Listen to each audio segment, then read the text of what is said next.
Shalom, selamat sore kaum ibu yang dikasihi dan diberkati Tuhan Yesus Kristus. Sore hari ini senang bertemu kembali dengan ibu-ibu di dalam ibadah PKP, dan kita akan bersama-sama mendengarkan firman Tuhan pada malam hari ini. Namun sebelumnya, mari kita satu di dalam doa memohon bimbingan Roh Kudus. Tuhan yang baik, kami akan membaca firman-Mu. Kami mohon bimbingan dan tuntunan Roh Tuhan di dalam hati dan pikiran kami, supaya kami mampu untuk melakukan sabda-Mu ini dalam kebenaran iman. Amin. Bacaan Alkitab bagi kita bersama terambil dari Keluaran 14 ayat 23 sampai ayat 31 menyatakan, orang Mesir mengejar dan menyusul mereka. Segala kuda Fir'aun, keretanya dan orangnya yang berkuda sampai ke tengah-tengah laut. Dan pada waktu jaga pagi, Tuhan yang di dalam tiang api dan awan itu memandang kepada tentara orang Mesir. Lalu dikacaukannya tentara orang Mesir itu. Ia membuat roda keretanya berjalan miring dan maju dengan berat, sehingga orang Mesir berkata, marilah kita lari meninggalkan orang Israel, sebab Tuhanlah yang berperang untuk mereka melawan Mesir. Berfirmanlah Tuhan kepada Musa, ulurkanlah tanganmu ke atas laut, supaya air berbalik meliputi orang Mesir, meliputi kereta mereka dan orang mereka yang berkuda. Musa mengulurkan tangannya ke atas laut, maka menjelang pagi berbaliklah air laut ke tempatnya, sedang orang Mesir lari menuju air itu. Demikianlah Tuhan mencampakkan orang Mesir ke tengah-tengah laut. Berbaliklah segala air itu, lalu menutupi kereta dan orang berkuda dari seluruh pasukan Firaun yang telah menyusul orang Israel itu ke laut. Seorang pun tidak ada yang tinggal dari mereka. Tetapi orang Israel berjalan di tempat kering dari tengah-tengah laut, sedang di kiri dan di kanan mereka air itu menjadi tembok bagi mereka. Demikianlah pada hari itu Tuhan menyelamatkan orang Israel dari tangan orang Mesir. Dan orang Israel melihat orang Mesir mati terhantar di pantai laut. Ketika dilihat oleh orang Israel betapa besarnya perbuatan yang dilakukan Tuhan terhadap orang Mesir, maka takutlah bangsa itu kepada Tuhan, dan mereka percaya kepada Tuhan dan kepada Musa hambanya itu. Ibu-ibu yang diberkati dan dikasihi Tuhan Yesus Kristus, kisah keluarnya bangsa Israel dari tanah perbudakan di Mesir ini menarik. Karena selain kisah ini juga sudah divideokan atau difilmkan menjadi satu film dokumenter, film yang mendidik, mengedukasi banyak orang untuk melihat sejarah Alkitab, sejarah Israel. Tetapi juga kisah ini diakui dan juga menjadi dasar tiga agama besar, yaitu Yahudi, Kristen, dan Islam. Karena ketiga agama ini juga mengakui kisah yang kita baca, kisah keluarnya Israel dari tanah perbudakan di Mesir, lalu mereka menuju ke tanah perjanjian atau tanah Kanaan. Kekasih-kekasih Tuhan, dikisahkan dalam bacaan kita pada malam hari ini bagaimana bangsa Israel itu ada di dalam pengejaran dari tentara-tentara Fir'aun, tentara-tentara dan pasukan-pasukan yang diperlengkapi dengan senjata. Mereka mengejar orang-orang Israel yang berkemah di depan Laut Teberau. Pada saat orang-orang Israel atau umat Tuhan itu melihat bahwa mereka dikejar oleh pasukan Mesir, pasukan Fir'aun, maka ketakutanlah mereka. Mereka menjadi sangat ketakutan karena mereka tidak dapat lari dari pengejaran tentara-tentara Firaun itu. Mereka ada di padang gurun yang luas, di depan mereka ada lautan yang juga sangat luas menutupi perjalanan mereka. Ketakutan, kecemasan, kekhawatiran begitu menghantui keberadaan dari bangsa ini, dari umat Allah ini. Dan kalau kita perhatikan bahwa memang ketakutan mereka adalah sesuatu yang normatif, sesuatu yang wajar, manusiawi, karena tidak ada lagi harapan bagi Israel pada waktu itu, karena mereka mau maju ada laut, mereka mau mundur ada tentara Firaun yang begitu besar mengejar mereka, sehingga hal yang menjadi bagian di dalam kehidupan bangsa itu pada waktu itu adalah ketakutan yang luar biasa.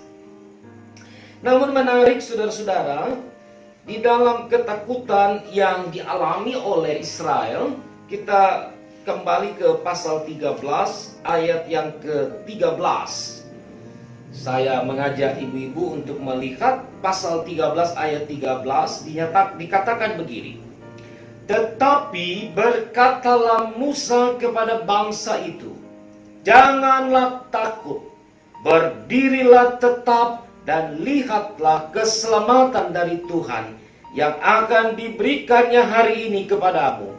Sebab orang Mesir yang kamu lihat hari ini tidak akan kamu lihat lagi untuk selama-lamanya. Saudara-saudara, di tengah ketakutan, kekhawatiran, kecemasan umat Allah, seorang Musa yang memimpin mereka hadir dengan sebuah energi positif. Dia memberikan sebuah ketenangan. Musa menghimbau kepada umat Allah yang ada di dalam ketakutan itu, jangan takut, karena Tuhan tidak akan meninggalkan mereka. Bahkan dikatakan di dalam ayat yang ke-13, di dalam bacaan di pasal yang ke-13 tadi, disebutkan bahwa orang Mesir yang kamu lihat hari ini tidak akan lagi kamu lihat selama-lamanya. Artinya bahwa memang Tuhan akan bertindak sesuai dengan rancangannya. Kekasih-kekasih Tuhan, setelah bangsa itu melewati Laut Teberau yang terbelah menjadi dua, dikatakan di dalam bacaan kita tadi di ayat yang ke-29, orang Israel berjalan di tempat kering dari tengah-tengah laut. Di sisi kiri dan kanan ada tembok air yang menutupi mereka, sehingga mereka aman berjalan di tengah.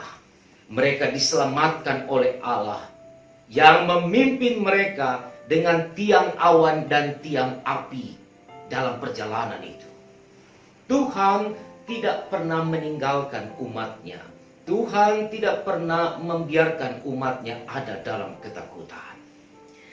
Yang kedua, selain ketakutan yang dialami oleh bangsa Israel pada waktu itu, maka yang terjadi adalah bahwa mereka saling menyalahkan.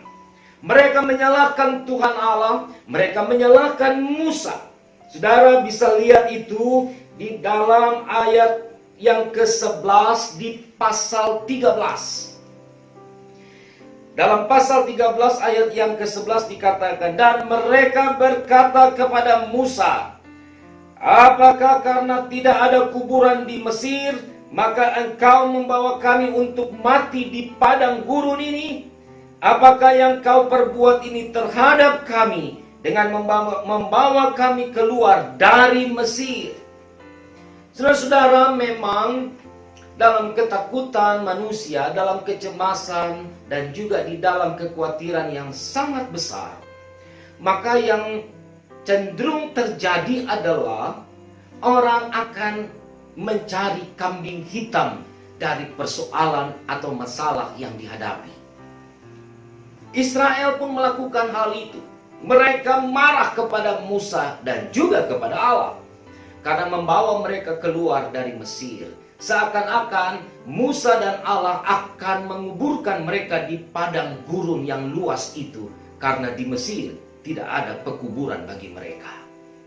Kekasih-kekasih Tuhan, ini hal yang juga tampak dalam bacaan atau dalam kisah ini, yang membuat bagaimana Allah harus memberikan sebuah keyakinan yang besar kepada Israel bahwa Dia adalah Allah yang berkuasa.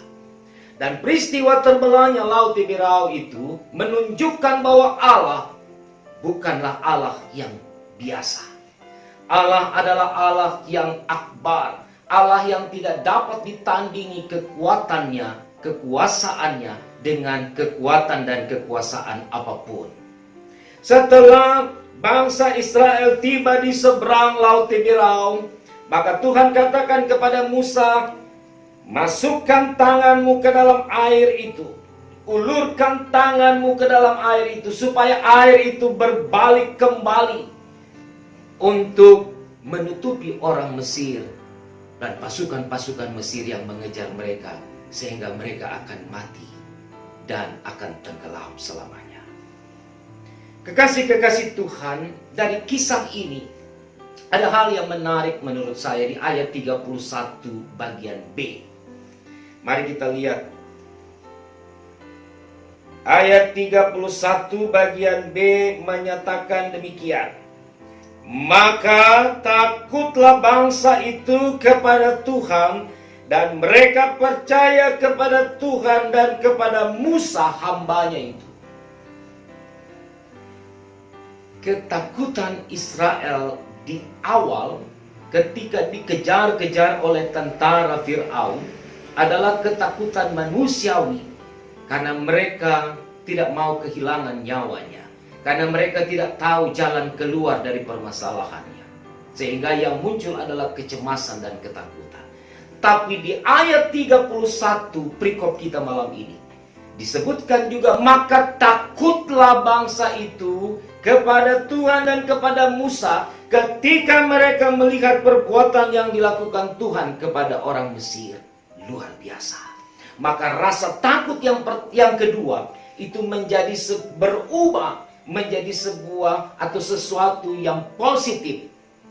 Mereka taat, mereka percaya, mereka setia kepada Tuhan dan kepada Musa. Kekasih-kekasih Tuhan, aplikasi dari perikop kita pada malam hari ini. Yang pertama, jangan pernah takut menghadapi segala macam persoalan dalam hidup kita. Jangan pernah mundur, jangan pernah meninggalkan masalah-masalah dalam kehidupan.